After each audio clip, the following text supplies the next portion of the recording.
नमस्कार, नमो नारायण। जैसा कि आप थंबनेल में देख चुके हैं, काली चौदस के विषय में भी साधना के कैसे की जाती है या क्या करना चाहिए दीपावली की उस रात को, उसका महात्म्य क्या है, आज हम उस पर बात करेंगे। हालांकि मुझे लग रहा है कि इस पर भी एपिसोड तो बना हुआ है, बट फिर भी काली चौदस का सबसे पहले एक जो कई लोग मनगढ़ंत ये बातें करते हैं कि उसमें शमशान साधनाएं की जाती हैं और वो साधनाएं सफल हो जाती हैं, तंत्र बहुत काम कर जाता है। भाई, जिसने मेडिकल कॉलेज के अंदर एडमिशन ली है उसको तो डॉक्टर बनने की डिग्री मिल जाएगी, लेकिन जिसने मेडिकल कॉलेज की 12वीं, मतलब उसके आने से पहले 12वीं भी नहीं पास की हो और साइंस के विषय को जानता ही ना हो, तो उसको डिग्री क्या दोगे। इसी तरह से काली चौदस के दिन तंत्र की साधना वही करेगा जिसको तंत्र के विषय में कुछ पता होगा। और तंत्र की साधना गुरु, सशरीर गुरु के निर्देशन के बिना, मार्गदर्शन के बिना करना अपने आप को पागल बनाने जैसी बात है। तो कुछ चीज़ें तो सोशल मीडिया पे इतनी बड़म बड़म बड़म बड़ा करके बताई जाती है, इस वजह से उसका एक हाइप है, मार्केट है, सत्य नहीं है। लेकिन जो परंपरा से चलते हैं, गुरुओं के मार्गदर्शन से चलते हैं, यस, उनके लिए ये रात बहुत महत्वपूर्ण है। तो इस रात को जो सात्विक साधक है अपने घर में बैठ करके अपने इष्ट मंत्र का, कुल मंत्र का, गुरु द्वारा दिए हुए मंत्र का साधन कर सकता है। अगर नहीं कर सकता है तो आप कुंजिका स्तोत्र वगैरह का पाठ कर सकते हो, दुर्गा सप्तशती कर सकते हो, लक्ष्मी जी की कोई उपासना का कर सकते हो, कोई भी मंत्र कर सकते हो। किसी का बुरा चाहने की दृष्टि से ही ये तंत्र साधना होती है, ऐसा ये बिल्कुल गलत है। हाँ, बाकी जो थोड़ा बहुत आप सुनते करते हो सोशल मीडिया पे, मैं मानता हूँ उसका 10% जितना सत्य होगा, 100% नहीं होता है। रीज़न, आजकल जो शमशान है ना, वो शाम को 6 बजे बंद हो जाते हैं। मैंने आपको बताया था पिछले साल का मेरा अनुभव, बंगाल से मेरे शिष्य आए हुए थे, तो उन्होंने कहा कि काली चौदस है, हमारे में तो ट्रेडिशन है कि शमशान में जाएंगे और शमशान में दिया जलाएंगे और उसकी विधियाँ हैं वो करेंगे, थोड़ा सा तो चलते हैं। तो मैं उनको लेके गया, वलसाड़ की बात। वलसाड़ में तो 6 बजे गेट बंद था। तो उन्होंने कहा आपके यहाँ तो शमशान बंद है। तारापीठ नियम है, शमशान किसको कहते हो, और शमशान को कभी घर नहीं लाना चाहिए। रीज़न, जब आप किसी अंत्येष्टि में जाते हो, किसी के अंत्येष्टि में गए, तो नियम क्या है?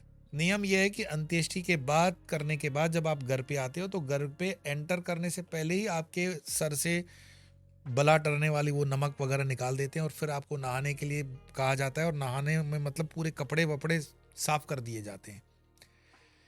क्यों? उसका साइंटिफिक रीजन भी है और अशुद्धि अशुचि का भी रीजन है।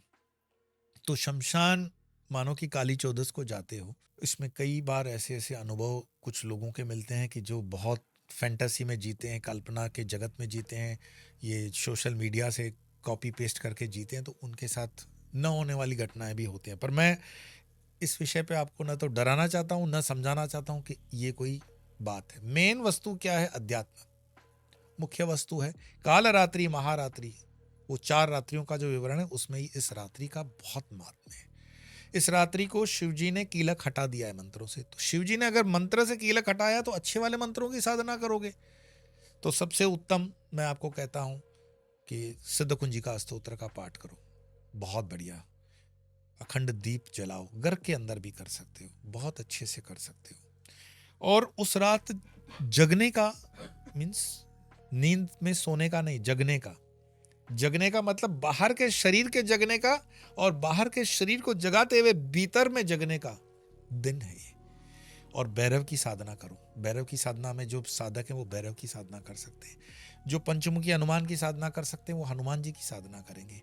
जो गणपति जी की साधना करने वाले गणपति की साधना। भगवान ने कोई नियम थोड़ी ऐसे बना रखा है कि इसके अलावा नहीं करोगे। हमें इतना रूढ़िवाद और इतना नैरो माइंडेड नहीं होना चाहिए।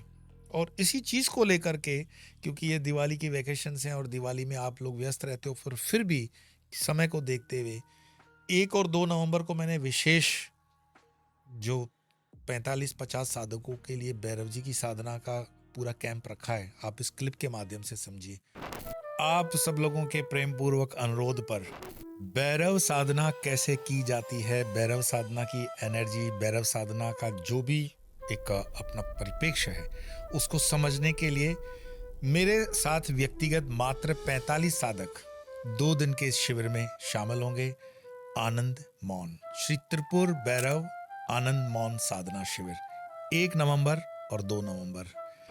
साथ ही हम आपको इस शिविर के अंतर्गत जो बारीकियां हैं साधना की, मेडिटेशन की, वो भी समझाएंगे। और जो 45 साधक जुड़ेंगे और उसके अलावा जो नहीं जुड़ पाएंगे वो ऑनलाइन हमसे जुड़ सकते हैं। तो आइए 1 नवंबर और 2 नवंबर मिलकर करें श्री त्रिपुर भैरव आनंद मौन साधना। तो ये उद्देश्य क्या है भैरव की साधना सीखने का, कि आपके जितने प्रश्न होते हैं ऑफलाइन जितने आ सकते हैं और आएंगे, ठीक 50 से ज़्यादा तो नहीं आ पाएंगे, और बाकी ऑनलाइन पे जुड़ पाएंगे।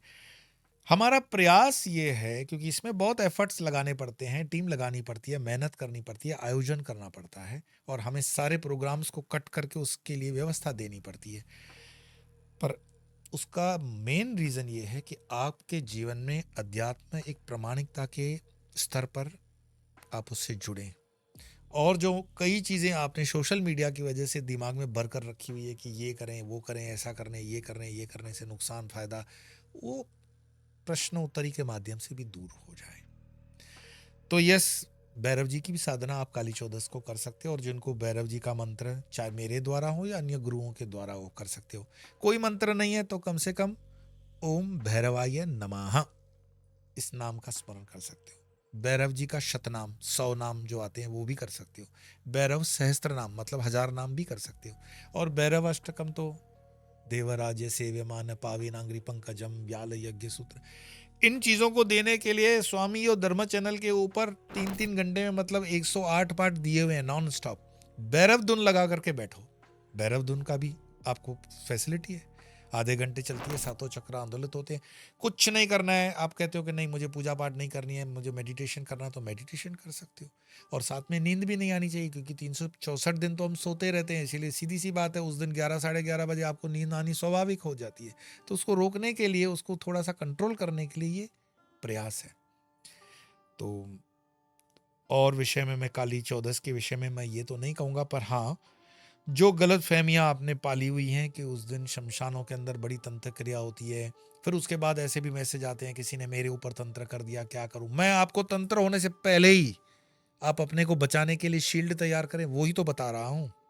तो सबसे पहले समझ जाओ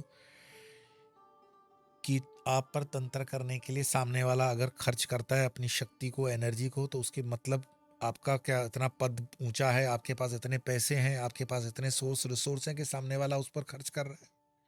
सामने वाला आप पर एनर्जी खर्च करने के लिए इंटरेस्ट क्यों ले रहा है, फालतू तो नहीं लगाता होगा।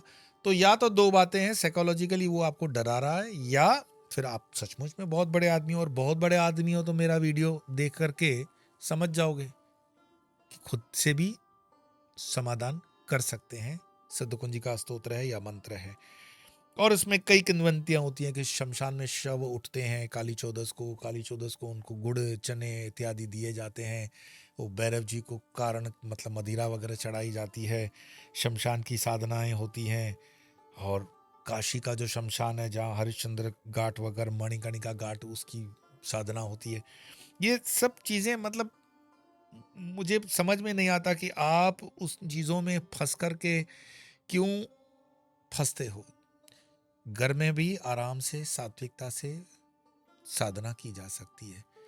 अगर शमशान सिर्फ काशी का ही मरघट होता वो, तो बाकी काशी वाले मरघट में तो सब जिंदा हो गए होते। हाँ, ये उसकी मानता है कि शिव जी ने वहां तारक मंत्र दिया हुआ है, ये भी सच है कि वहां पे मुक्ति शास्त्र कहता है या पुराण कहता है। पर उस शमशान के अंदर आपने देखा है भ्रष्टाचारियों की भी लाशें जली हैं, तो क्या उनकी मुक्ति हुई होगी?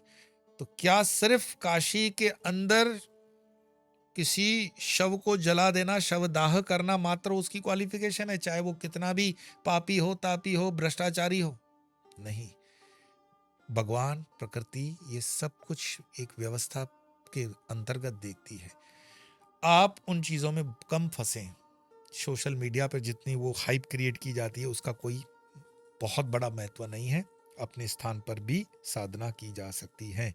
18 अक्टूबर धनतेरस के दिन कुछ चुनिंदा साधक ही मुझसे श्री विद्या के अंतर्गत जो मैं स्वयं से पूजन करता हूँ श्री यंत्र का, उसमें आपके नाम और गोत्र का उच्चारण करते हुए हम इस पूजा में जुड़ते हैं और इस पूजा के षोडशोपचार पूजा और जो भी बाकी के विधि विधान है उसको लक्ष्मी पूजन के अंतर्गत करेंगे 18 अक्टूबर 2025 धनतेरस को।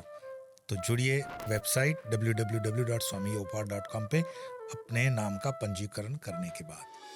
और देवी के विषय में तो मैंने कई एपिसोड्स बनाए हुए, उसको आप देखेंगे। देवी की साधना कौन सी करें, कैसे करें, बहुत कुछ मैंने समझाया हुआ है।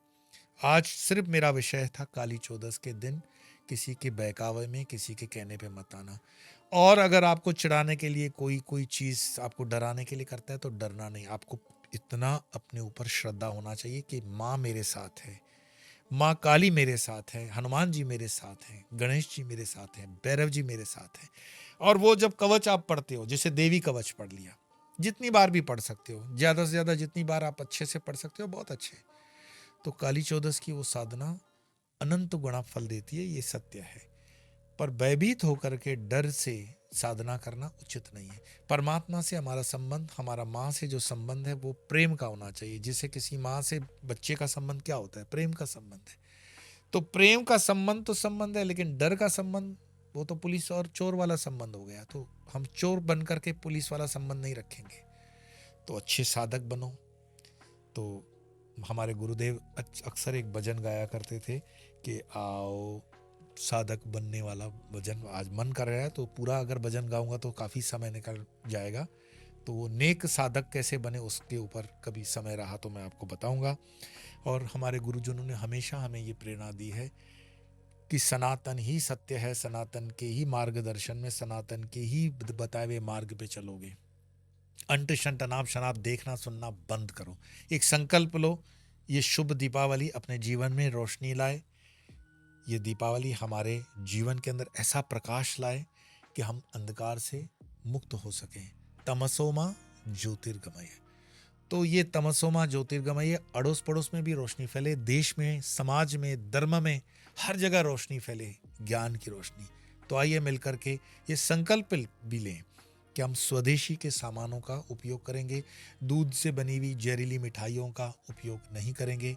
बच्चा खा के बीमार हो और फिर उसको दवा दो और फिर दवा से बच्चा अस्पताल में जाए, ये काम नहीं करेंगे। अपने देश को, समाज को, राष्ट्र को बहुत हमें आगे ले जाना है। तो मिल करके तमसोमा ज्योतिर्गमय। आज इतना ही, फिर मिलेंगे ढेर सारी शुभकामनाओं के साथ, हैप्पी दिवाली के साथ, नूतन वर्ष के साथ, सारे अभिनंदन, सारी शुभकामनाओं के साथ। आज इतना ही। नमो नारायण।